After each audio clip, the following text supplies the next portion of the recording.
Mabuhay o Maliyaw! Welcome to Philippine Eagle!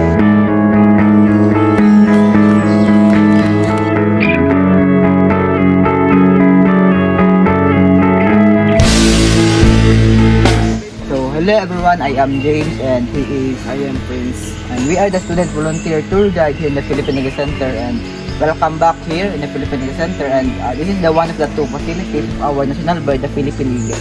So, dito sa captivities na adre more than 100 years old na tree, muna siya ang Beta tree.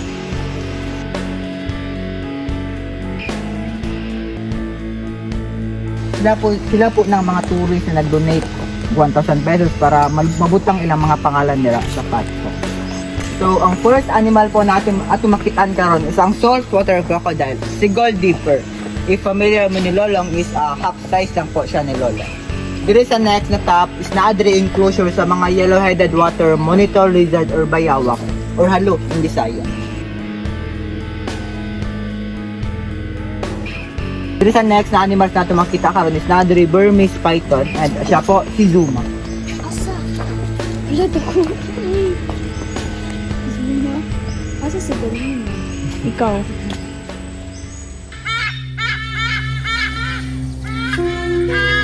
Ang 1,000 peso bill. Itong polymer.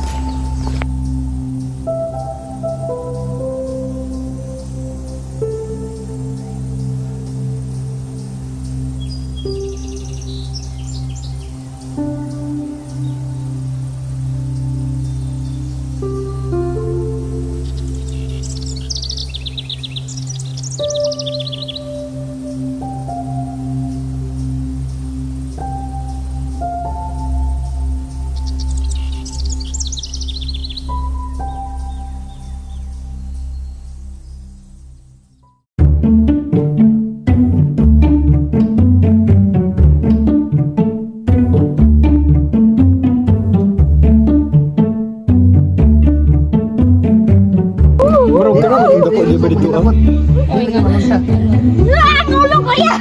Lagi yun, natanga mo, no? Yun siya maglabot, ana lagi na. Ay,